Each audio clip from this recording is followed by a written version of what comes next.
পাকিস্তান প্রয়োজনে 10টি মিসাইল মেরে সেই বাঁধ উড়িয়ে দেবে।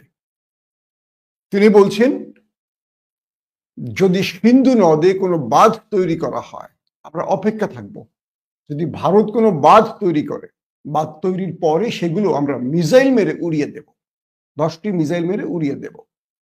তিনি বলছেন এটি আন্তর্জাতিক আইন লঙ্ঘন, এটি ভারতের বাপ দাদার সম্পত্তি নয়। কারণ সিন্ধুতে বাদ দিলে পাকিস্তানের 75% মানুষ না খেয়ে মরবে, কারণ তাদের আবাদ, তাদের ফসল চাষ বন্ধ হয়ে যাবে। তাই ভারতকে হুঁশিয়ারি করে আসিম মুনির বলেছেন যে আপনি যদি বাঁধ তৈরি করেন ঠিক আছে করেন, বাঁধ তৈরির পরেই আমরা মিসাইল মারব, কোনো ছাড় দেব না। এবং এই ওয়াটার যুদ্ধ দুই দেশের মধ্যে সবচেয়ে বড় ফ্রেমে যুদ্ধ তৈরি করবে, এটিও আসিম মুনির বলেছেন। পাশাপাশি আমেরিকা থেকে তিনি আরো বলেছেন যে যদি ভারত কোনোভাবে এক্সপেরিমেন্ট করতে বা দুঃসাহস করে পাকিস্তানে আঘাত করে, এবার পাকিস্তান এই এমন জবাব দেবে যেটা ভারত কল্পনা করতে পারবে না। পাশাপাশি তিনি বলেছেন যদি ভারত কোনোভাবে নিউক্লিয়ার অ্যাটাকের পরিকল্পনা করে পাকিস্তান পুরো পৃথিবীর অর্ধেক নিয়ে চলে যাবে, অর্থাৎ পাকিস্তান তার পকেটে থাকা যত মিসাইল নিউক্লিয়ার ওয়ারহেড আছে সবগুলো হিট করবে, তাতে করে পুরো পৃথিবীর অর্ধেক তারা নিয়ে চলে যাবে। এটা একদম আসিম মুনির ভাষার, মানে তার ভাষা এই শব্দটা ব্যবহার করেছে। তিনি বলেছেন ভারতকে জানিয়ে রাখতে চাই যে আমরা তাদের চেয়েও নিউক্লিয়ারে শক্তিশালী, এবং তারা যদি কোনোভাবে পাকিস্তানে আক্রমণের দুঃসাহস করে কিংবা নিউক্লিয়ার অ্যাটাকে যেতে চায় তাহলে পুরো পৃথিবীর অর্ধেক আমরা নিয়ে যাব মানে কি উড়িয়ে দিবে, ধ্বংস করে দেবে, বিষয়টা এরকম বুঝিয়েছেন হয়তো। তিনি বলেছেন আমাদের ঘরে মিসাইলের অভাব নেই। এই বক্তব্যের পরপরই ভারত থেকে স্টেটমেন্ট এসছে যে পাকিস্তানের সেনাপ্রধান তৃতীয় একটি দেশে এমন হুমকি কি করে দিল। অর্থাৎ ভারত বলতে চায় পাকিস্তানের সেনাপ্রধান তৃতীয় আরেকটি দেশে বসে অন্য একটি দেশকে পারমাণবিক হামলার হুমকি কি করে দেয়, তাদের বাঁধ উড়িয়ে দেওয়ার হুমকি কি করে দেয়, এই প্রশ্ন তুলেছে ভারত। বলেছে এটি রাজনৈতিক কোনো ভাষা নয় এবং এটি সকল দ্বিপাক্ষিক সম্পর্কের, দুরাষ্ট্রের সম্পর্কের সকল শিষ্টাচার লঙ্ঘন করেছে। কে বলছে? ভারত পাকিস্তানের বিরুদ্ধে। তো এর পরপরই পাকিস্তানের এই বার্তার পর আরো দুই দেশের মধ্যে উত্তপ্ত পরিবেশ সৃষ্টি হয়েছে। কি হয়েছে? বলা হচ্ছে ভারতীয় সেনা প্রধান বলেছেন তার দেশের সকল সেনা, নৌ, এয়ার এবং সকল যে বাহিনীকে যে তোমরা যুদ্ধের জন্য প্রস্তুতি নাও। শিগগিরই আমরা পাকিস্তানের বিরুদ্ধে অপারেশন সিঁদুর আবার শুরু করতে যাচ্ছি।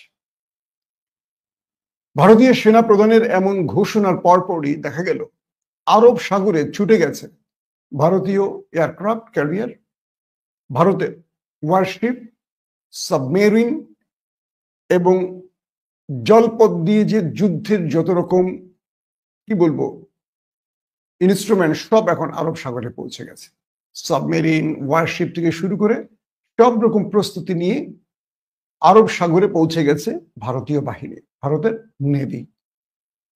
যখন ভারতের নেভি পৌঁছে গেছে আরব সাগরে তখন তারা সেখান থেকে বলছে যে আমাদের মূল টার্গেট মানে প্রথম ব্যাটল ফিল্ড হবে করাচি, কারণ পাকিস্তানের বাণিজ্যিক নগরী করাচি এবং করাচি পোর্ট আমরা উড়িয়ে দেব, সঙ্গে পাকিস্তানের বাণিজ্য বা পাকিস্তানের অর্থনীতির মেরুদণ্ডকে আমরা ভেঙে দেব।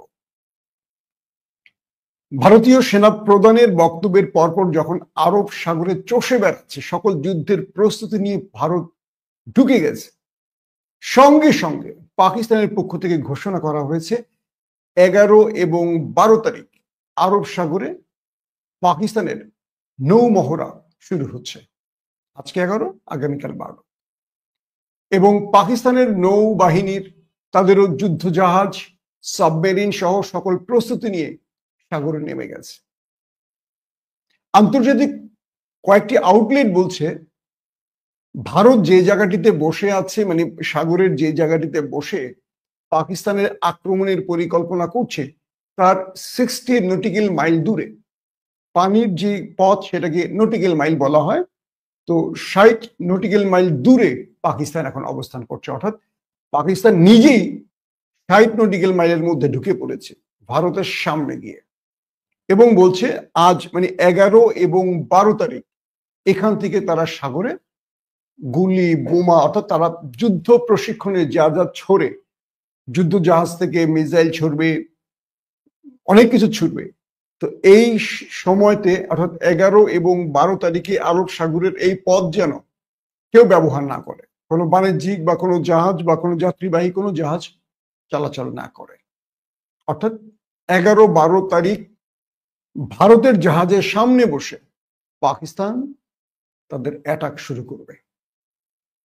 এখন বিষয়টি কি হলো তাহলে? তার মানে ভারত যখন পাকিস্তানকে ভয় দেখাতে চলে এসছে আরব সাগরে করাচির নাকের ডগায়, তখন পাকিস্তান দ্রুত সেখানে তাদের মহড়া শুরু করে দিয়েছে এবং একদম নাক বরাবর এসে হাজির হয়েছে।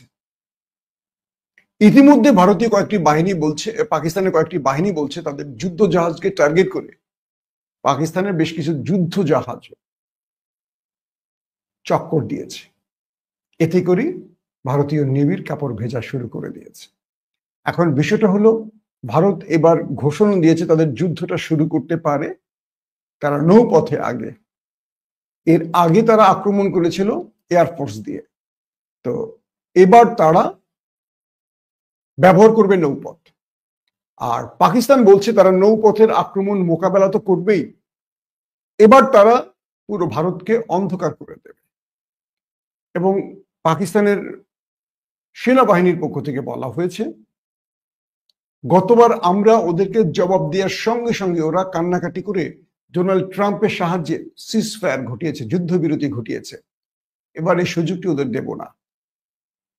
ওরা যতটাই আওয়াজ করে, সেনাপ্রধান আসিম মুনির বলেছেন যে ওরা যেভাবে আওয়াজ করে মনে হয় পৃথিবীর সবচেয়ে শক্তিশালী একটি দেশ, কিন্তু কার্যত ওদের আক্রমণ করার পর ওদের কণ্ঠ থেকে আর আওয়াজ বেরোয় না। অর্থাৎ যতটা আকার আকৃতি তারা বৃহৎ কিছু দেখায়, যুদ্ধের পর তাদের কান্নার আওয়াজ পাওয়া যায়। তারা সাদা ফ্ল্যাগ উড়িয়ে সীমান্ত থেকে দ্রুত পালিয়ে যায়। দর্শক, এখন বিষয়টি হলো, পাকিস্তান সীমান্তের কাছে ভারত চলে গেছে তাদের যুদ্ধজাহাজ, সাবমেরিন সবকিছু নিয়ে, আবার পাকিস্তান সেখানে গিয়ে অবস্থান করছে তাদের নাকের ডগায়। তো এই পরিস্থিতিতে এখন কিভাবে এই যুদ্ধ থামানো যায়? ভারত চাইছে এই সুযোগটি ব্যবহার করতে, আর পাকিস্তান চাইছে এই সুযোগটি তারাও পাল্টা জবাব দিতে। যেহেতু এই মুহূর্তে পাকিস্তানকে পূর্ণ সমর্থন দিচ্ছে আমেরিকা, এটা পাকিস্তান কাজে লাগাবে। আবার ভারত যেহেতু চীনের সাথে একটা সম্পৃক্ত হতে চাচ্ছে, সম্পর্ক তৈরি করতে চাচ্ছে, ভারত মনে করছে এখন আক্রমণ করলে চীন পাকিস্তানকে সেইভাবে সাহায্য করবে না, নিরপেক্ষ থাকবে, এটা তাদের জন্য প্রয়োজনীয়। তো এই মুহূর্তে এখন এই দুই দেশের মধ্যে চরম উত্তেজনা, যে কোনো সময় এক আক্রমণ শুরু হবে, যে কোনো মুহূর্তে। এবং ভারতীয় বাহিনীগুলো বলছে তারা যুদ্ধ শুরু করলে পুরো ভারত ব্ল্যাক আউট থাকবে, এবং এইভাবেই তার জনগণকে বার্তা পৌঁছে দেওয়া হচ্ছে। অর্থাৎ পাকিস্তানে তারা প্রথম দফায়, অর্থাৎ অপারেশন সিঁদুর তারা যখন প্ল্যান করে, তারা একসঙ্গে 100-র অধিক যুদ্ধ বিমান ব্যবহার করে, ড্রোন ব্যবহার করে, এবং তারা ফিল্ডে গ্রাউন্ড ফোর্স নামিয়ে দেবে। তাদের পুরো প্ল্যান ছিল তারা আজাদ কাশ্মীর হয়ে, কাশ্মীর মানে পুরো সীমান্ত দিয়ে পাকিস্তানে ঢুকবে। একদিকে তাদের মানে যেটা ভারতীয় প্ল্যান, যেটা গণমাধ্যমে আসছে, আকাশে এয়ারফোর্স অ্যাটাক করবে আর গ্রাউন্ড ফোর্স তারা ঢুকবে, আর করাচির আরব সাগর থেকে করাচিকে টার্গেট করবে নেভি। কিন্তু যখন তারা অপারেশন সিঁদুর শুরু করার প্রথম দফায় পাকিস্তান তাদের 6টি গুরুত্বপূর্ণ যুদ্ধ বিমানকে উড়িয়ে দেয়, অর্থাৎ রাফায়েল, MiG-29, তারপর S-400কে উড়িয়ে দেয়, তখন ভারত ধাক্কা খেয়ে যায়। কারণ সেই সময়টা আর 6 থেকে 10 ঘন্টা যুদ্ধ করলে ভারত বিশাল বিপর্যয়ের মধ্যে পড়তে, কারণ ভারতের 300-র অধিক সেনাবাহিনী ওই এক আক্রমণই মারা গেছে। তাদের অনেক পাইলট মারা গেছে, যারা রাফায়েল চালাচ্ছিলেন, রাফায়েলের পাইলট। ক্রমান্বয়ে সেই তথ্যগুলো আস্তে আস্তে আসতে শুরু করেছে। তো এই পরিস্থিতির মধ্যে এখন এই যুদ্ধটা একটা ভয়াবহ দিকে যাচ্ছে। পাশাপাশি পাকিস্তান বলছে যে, ভারতীয় কিছু সূত্র বলছে যে এই যুদ্ধে পুরো ভারতের গুরুত্বপূর্ণ অঞ্চলগুলো ব্ল্যাক আউট করা হবে, অর্থাৎ যাতে পাকিস্তান টার্গেট করে, এর আগে ব্রাহ্মস মিসাইল স্টোরেজে আক্রমণ, সেনা ঘাঁটিতে আক্রমণ, বেইজে আক্রমণ করছে পাকিস্তান, এবার যেন পাকিস্তান তার J-10C কিংবা 17 থান্ডার এগুলো ব্যবহার করে ভারতের গুরুত্বপূর্ণ জায়গা টার্গেট করতে না পারে, সেই জন্য পুরো ভারতের মধ্যে গুরুত্বপূর্ণ জায়গাগুলো ব্ল্যাক আউট করা হবে এমন ঘোষণা দেওয়া হয়েছে। এদিকে পাকিস্তানের পক্ষ থেকে বলা হয়েছে পাকিস্তান যে কোনো সময় চীনের তৈরি 5ম প্রজন্মের যুদ্ধ বিমান 35 পেতে যাচ্ছে। কয়েকটি সূত্র বলছে 14 আগস্ট পাকিস্তানের জন্মদিনে, প্রতিষ্ঠা লগ্নে 14 আগস্ট এমনও হতে পারে পাকিস্তান 35 উড্ডয়ন করতে পারে, অর্থাৎ 35কে সেদিন পাকিস্তানের মূল যে অনুষ্ঠানটি হবে পাকিস্তান রাষ্ট্রের জন্মদিনে, সেদিন এটার একটা শো হতে পারে। এটা এখনো চূড়ান্ত নয়, কয়েকটি সূত্র বলছে। তো এখন পর্যন্ত ভারতের হাতে কিন্তু 5ম প্রজন্মের যুদ্ধ বিমান নেই, তাদের কাছে যে রাফায়েল আছে সেটি হলো 4.5 প্রজন্ম। কিন্তু চীন যদি পাকিস্তানকে 14 আগস্টের আগেই 35 দিয়ে থাকে, তাহলে বলতে হবে পৃথিবীর 4র্থ দেশ পাকিস্তান হতে যাচ্ছে যারা 5ম প্রজন্মের যুদ্ধ বিমান পেতে যাচ্ছে। আর এতে করে ভারতের ধুতি আবারও খুলে যাওয়ার আশঙ্কা থাকবে। সবকিছু মিলে আমরা যুদ্ধ চাই না, আবারও বলি, বারবার যে কথাটি বলি যে যুদ্ধ আমরা চাই না, কিন্তু যুদ্ধের পরিবেশ আবারও তৈরি হচ্ছে। দুই দেশের উত্তপ্ত বাক্য বিনিময় প্রস্তুতি, কারণ ভারত সীমান্তে একাধিকবার মহড়া চালিয়েছে, ড্রোন মহড়া, যুদ্ধ বিমান মহড়া, তারপর তাদের সামরিক বাহিনীর মহড়া, টানা সিরিজ গত 2 মাস 1.5 মাস ধরে এগুলো করেছে ভারত। এখন আরব সাগরে তারা চলে গেছে যুদ্ধের প্রস্তুতি নিয়ে। এখন আরব সাগর থেকে করাচিকে টার্গেট করে আক্রমণ শুরু হওয়া মানে পাকিস্তান আরব সাগর থেকে তাদের পাল্টা জবাব দেবে। সবকিছু মিলে একটা বিষয় স্পষ্ট হচ্ছে, ভারতকে কোনোভাবে ছাড় দিতে রাজি নয় পাকিস্তান, এবং এই লড়াইটা শেষ পর্যন্ত পারমাণবিক লড়াইতে চলে যেতে পারে, যেটা ডোনাল্ড ট্রাম্প এর আগেই সিএর স্টেটমেন্ট দিয়ে বলেছিলেন। এবং গত যুদ্ধে পারমাণবিক ব্যবহার শুরু করছিল বলেই কিন্তু ডোনাল্ড ট্রাম্প যুদ্ধবিরতি ঘটিয়ে দুই দেশকে রক্ষা করেছেন অনেক বড় অপঘাত থেকে। কিন্তু এবার ট্রাম্পের সঙ্গে নরেন্দ্র মোদীর সম্পর্কের যে টানাপোড়েন, এতে করে এই দুই দেশের যুদ্ধ দীর্ঘমেয়াদের হতে পারে। এবং ভারতের এবার চেষ্টা হলো তারা আকাশে এবং তারা স্থলে এবং তারা জলে 3 জায়গায় একসঙ্গে অ্যাটাক করবে, এবং এই অ্যাটাকের মাধ্যমে তারা শুধু কাশ্মীর না, আজাদ কাশ্মীর, বালুচিস্তান পর্যন্ত তারা দখলের চেষ্টা করবে। সেভাবেই পাকিস্তান বড়সড় প্রস্তুতি নিচ্ছে। আর সবচেয়ে ভয়ঙ্কর যে খবরটি, সেটি হলো গত 2 মাসের মধ্যে ইসরায়েলের হাই অফিসিয়ালরা কয়েক দফা ভারত সফর করেছেন, এবং ভারত থেকে সেনাবাহিনীর হাই অফিসিয়ালরা কয়েক দফা ইসরায়েল সফর করেছেন। নিউজ আউটলেটগুলো বলছে ইসরায়েলের কাছে থাকা সবচেয়ে আধুনিক প্রযুক্তিগুলো ভারতকে দেয়া হয়েছে, যাতে তারা যে কোনোভাবে পাকিস্তানকে ধ্বংস করতে পারে।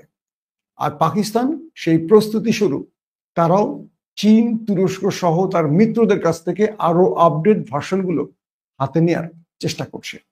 এবং এ যাত্রায় পাকিস্তানকে সবচেয়ে বেশি সহযোগিতা করবে ইরান, তুরস্ক, আজারবাইজান এবং চীন। আর ভারতকে এখন পর্যন্ত সহযোগিতা করছে একমাত্র ইসরায়েল। প্রত্যেকে ভালো থাকবেন। আল্লাহ হাফেজ।